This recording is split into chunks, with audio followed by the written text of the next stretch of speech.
Masya Allah, boleh jadi Allah titipkan dia kepada kamu. Cuman kamu yang bisa memberikan pencerahan kepada dia. Buktinya kamu kuat sampai sekarang. Kalau orang lain belum tentu kuat. Tapi saya sudah tidak kuat. Ketika kamu bilang tidak kuat, itu jembatan menuju kekuatan yang baru. Orang lain belum tentu, kamu yang bisa bertahan. Ayo bismillah. Tapi kan dia begitu. Asia saja sabar menghadapi Firaun. Suami kamu bukan Firaun. Ayo, bismillah, bismillah. Kalau laki-laki, Nabi Nuh saja yang nabi, bisa sabar menghadapi istrinya. Kamu bukan nabi, masa kamu menyerah? Bismillah, bismillah.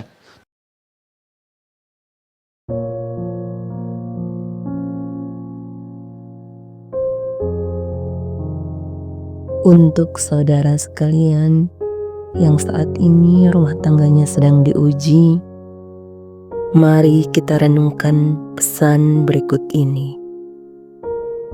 Sebelum memilih jalan untuk berpisah, luangkanlah waktu sejenak dalam diam.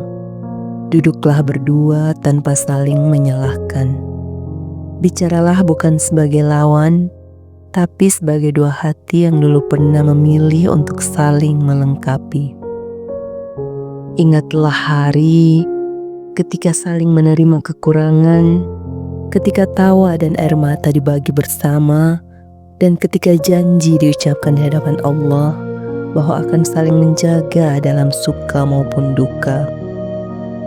Mungkin cinta tidak sehangat dulu, tapi terkadang cinta bukan tentang rasa yang membara, melainkan tentang kesediaan untuk tetap tinggal, memperbaiki, dan tumbuh bersama.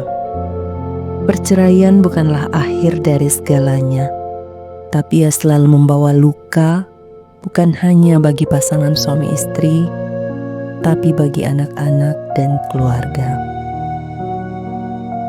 Jika masih ada ruang untuk memahami, untuk memaafkan, serta untuk memulai kembali, maka berjuanglah sekali lagi. Karena pernikahan bukan tentang menemukan yang sempurna, tapi tentang bertahan dan membangun cinta dalam ketidaksempurnaan. Wahai suami dan istri yang sedang diuji, perceraian memang halal di sisi Allah, tetapi ia adalah suatu yang paling dibencinya dari perkara-perkara halal. Pernikahan bukan hanya ikatan dunia, melainkan amanah dan ibadah yang agung di sisinya. Ingatlah saat akad terucap, bukan hanya manusia yang menjadi saksi, tapi langit dan bumi pun mencatatnya. Saling menerima dalam ridha Allah, dalam harapan akan sakinah, mawaddah, dan warahmah. Setiap pernikahan pasti diuji. Kadang cinta memudar, kadang luka membekas, namun ujian bukanlah tanda akhir, tapi undangan dari Allah untuk kembali mendekat, untuk memperbaiki dan bukan saling menyakiti. Jika bersabar dan berserah, Allah bisa menyatukan hati yang telah retak, menghidupkan cinta yang telah pudar dan menumbuhkan keberkahan dalam rumah tangga yang nyaris roboh. Bukan berarti harus memaksakan diri dalam kesakitan, tapi pastikan setiap keputusan diambil setelah ikhtiar, doa, dan istikharah. Karena kadang apa yang tampak buruk justru menyimpan hikmah yang besar. Berjuanglah jika masih ada secercah harapan. Maafkan jika masih bisa dimaafkan. Dan ingatlah, tidak ada rumah tangga yang sempurna. Yang ada hanyalah dua orang yang terus belajar mencintai dalam ridha Allah. Perceraian memang dibolehkan dalam syariat, tapi itu adalah pintu terakhir ketika semua jalan telah ditempuh. Ketika kesabaran dan usaha tidak lagi mampu menautkan hati. Namun sebelum sampai ke sana, mari kita tanya hati yang paling dalam. Apakah yang retak ini sudah benar-benar tidak bisa disambung kembali, atau hanya tertutup oleh amarah, luka, dan kesalahpahaman? Ingatlah, pernikahan adalah ladang pahala. ladang kesabaran dan tempat berjuangnya cinta dalam bingkai iman. Allah tidak pernah menjanjikan rumah tangga yang bebas masalah, tapi Allah menjanjikan pertolongan bagi hambanya yang ingin memperbaiki. Jika masih ada rasa ingin bertahan, jika masih ada ruang untuk memaafkan, jika masih bisa saling mendengar tanpa menyakiti, maka itu adalah tanda bahwa pernikahan ini masih bisa diperjuangkan. Dan bila akhirnya harus berpisah, pisahlah dengan cara yang Allah ridai, tanpa dendam, tanpa kebencian, dan tetap menjaga akhlak, menjaga anak-anak. Untuk saudara sekalian yang saat ini sedang mengikuti persidangan, ingatlah, as-sulhu khair. Berdamai itu lebih baik. Berdamai itu jauh lebih indah dan melegakan hati.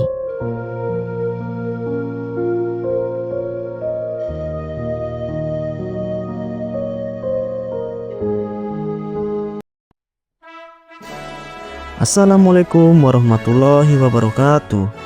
Salam sejahtera untuk kita semua. Selamat datang di Pengadilan Agama Poso. Pengadilan Agama Poso terus berinovasi untuk memberikan layanan terbaik kepada masyarakat sesuai dengan moto kami, modern, akuntabel, responsif, objektif, sinergis, dan optimis atau Maruso. Berikut berbagai inovasi unggulan dari Pengadilan Agama Poso. Yang pertama, Golaling atau Go Layanan Keliling. Layanan sidang dan penyerahan produk pengadilan ke pelosok daerah, hadir untuk memudahkan bagi pencari keadilan di wilayah yang jauh sekaligus menghemat waktu dan biaya. Yang kedua, All in One atau portal digital berisi berbagai informasi dan inovasi layanan dari Pengadilan Agama Poso yang dapat diakses melalui QR Code yang ada di seluruh KUA se-Kabupaten Poso, terdapat di seluruh area pelayanan Pengadilan Agama Poso, dan juga dapat diakses melalui laman website resmi Pengadilan Agama Poso.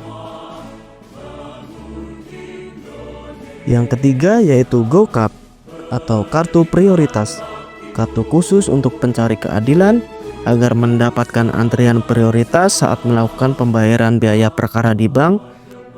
Cukup daftarkan diri Anda di PTSP Pengadilan Agama Poso dan tunjukkan kartu GoCap tersebut di bank. Yang keempat yaitu Golaris atau Go Layanan Antar Gratis. Layanan antar gratis bagi masyarakat yang ingin ke bank atau ke kantor pos terkait perkara. Cukup mendaftar di loket PTSP dan tim Golaris akan mengantarkan sesuai kebutuhan Anda. Kemudian yang kelima, Golaron atau layanan pengantaran produk Pengadilan Agama Poso. Pengiriman produk Pengadilan Agama Poso seperti akta cerai ataupun salinan putusan dan penetapan akan dikirim langsung ke alamat pemohon melalui kantor pos, sehingga para pencari keadilan tidak perlu datang langsung ke Pengadilan Agama Poso. Yang keenam, Pakaroso atau layanan prioritas aksesibilitas untuk kaum rentan. Fasilitas khusus seperti alat bantu jalan, antrian, dan kursi prioritas bagi lansia, ibu hamil, disabilitas, dan kelompok rentan lainnya. Daftar dan akses mudah melalui link atau QR Code yang tertera di pos keamanan. Yang ketujuh, E-Lilak atau E-Formulir Permohonan Legalisir Akta Cerai. Layanan legalisir akta cerai secara online, di mana para pihak cukup mengisikan e-formulir dan mengunggah dokumen persyaratan yang telah ditentukan. Kemudian hasil legalisir dikirim melalui pos ke alamat sesuai permohonan atau dapat diambil langsung di loket PTSP Pengadilan Agama Poso. Kemudian yang kedelapan, Hijaber atau hitung panjar biaya perkara. Dengan Hijaber, masyarakat atau para pencari keadilan dapat menghitung secara mandiri panjar biaya perkara sesuai dengan perkara apa yang akan didaftarkan. Itulah inovasi-inovasi di Pengadilan Agama Poso. Kami terus berkomitmen untuk menghadirkan pelayanan yang mudah, cepat, dan berkeadilan. Terima kasih. Wassalamualaikum warahmatullahi wabarakatuh. Maroso Pakaroso, integritas dan layanan berkualitas adalah prioritas.